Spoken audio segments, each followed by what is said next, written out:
আজকে আমি ডিম ভুনা করে দেখালাম একদম ইউনিকভাবে নতুন রেসিপি। সবাই তো ডিম ভুনা করে খান, এভাবে আজকে আমি যেভাবে করলাম এভাবে একদিন খেয়ে দেখবেন। আসসালামু আলাইকুম, কেমন আছেন সবাই? আলহামদুলিল্লাহ আমি ভালো আছি। মারিয়ামের রান্নাঘরে স্বাগত জানাই সবাইকে। এই যে আমি প্রথমে আলু ছিলে সাথে দুটো ডিম সিদ্ধ দিয়েছি, আলুগুলো ছিলে দিয়েছি। এখন আমি মশলাটা রেডি করে নেব। এখানে আমি একটা টমেটো টুকরো করে নিয়েছি, পেঁয়াজ কাঁচামরিচ নিয়েছি, এগুলো ব্লেন্ডারে পেস্ট করে নেব।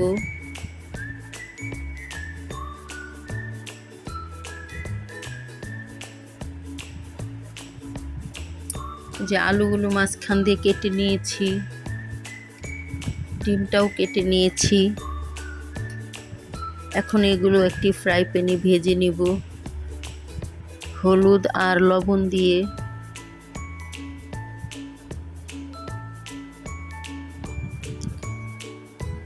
এ পর্যন্ত যারা যারা ভিডিওটি দেখে এসেছেন একটা লাইক দিয়ে দিবেন। এখনও একটি লাইক না দিয়ে থাকলে একটি লাইক দিয়ে দেন, শেয়ার করে দেন ভিডিওটি, এবং একটা সুন্দর কমেন্ট, গঠনমূলক কমেন্ট করে রেখে যান, যেন আমি আপনার কমেন্ট ধরে আপনার আইডিতে ঢুকতে পারি।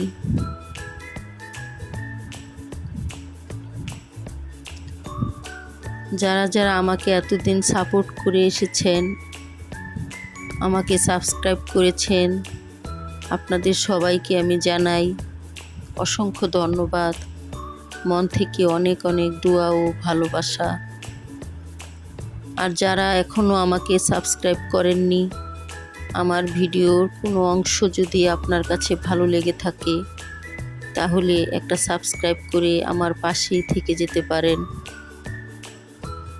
নোটিফিকেশনটি অন করে রাখবেন যেন পরবর্তী ভিডিও দেওয়ার সাথে সাথে আমার রেসিপিটি আপনার সামনে চলে যায়।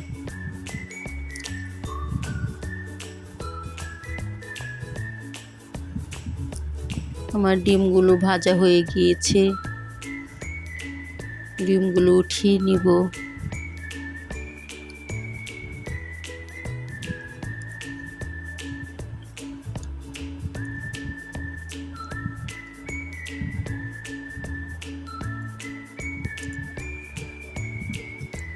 দয়া করে কেউ ভিডিওটি স্কিপ করে দেখবেন না, ফুল ভিডিও ওয়াচ করবেন।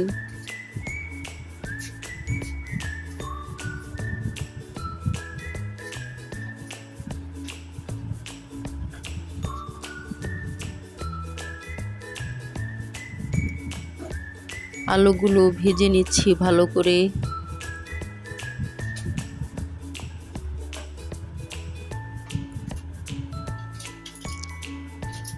আলু ভাজা হয়ে গেল, এখন উঠিয়ে নিব।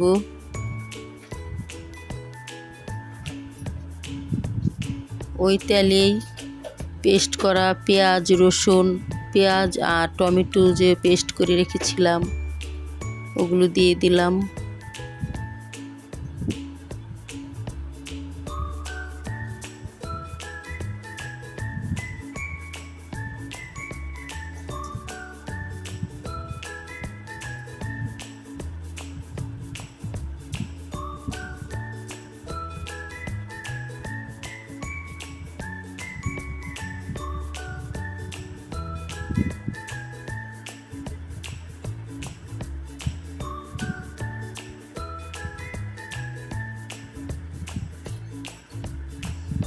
আমি এখন এখানে 1 চামচ পরিমাণ হলুদ দিয়ে দিলাম, 1 চামচ পরিমাণ মরিচের গুঁড়ো দিয়ে দিলাম।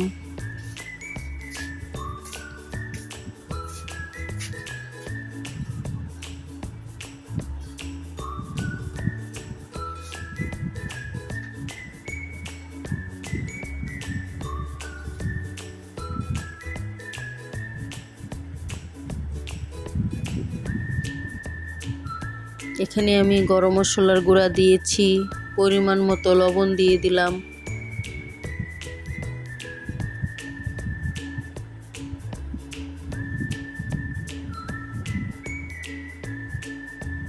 এখন মশলাটা ভালো করে কষিয়ে নিব। কষানো হয়ে গিয়েছে, এখন ভেজে রাখা আলুগুলো দিয়ে দিলাম।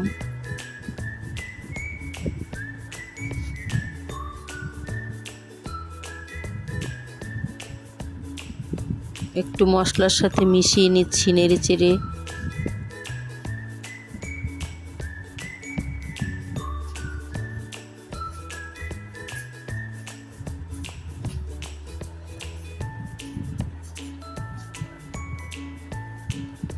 পরিমাণ মতো পানি দিয়ে দিলাম।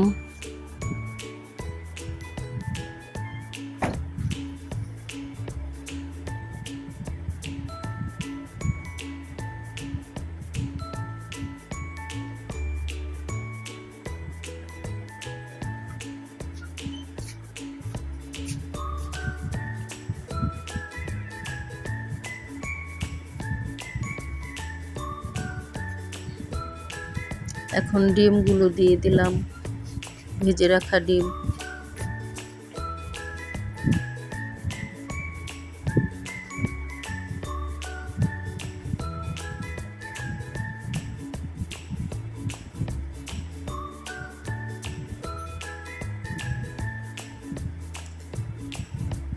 আমার রেসিপিটি প্রায় হয়ে এসেছে।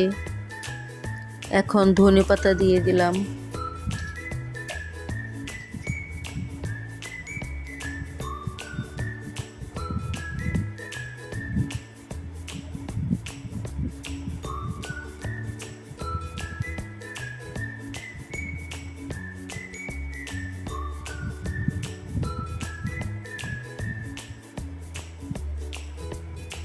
একটু নেড়ে চেড়ে দিলাম। আমার রান্নাটি হয়ে গেল।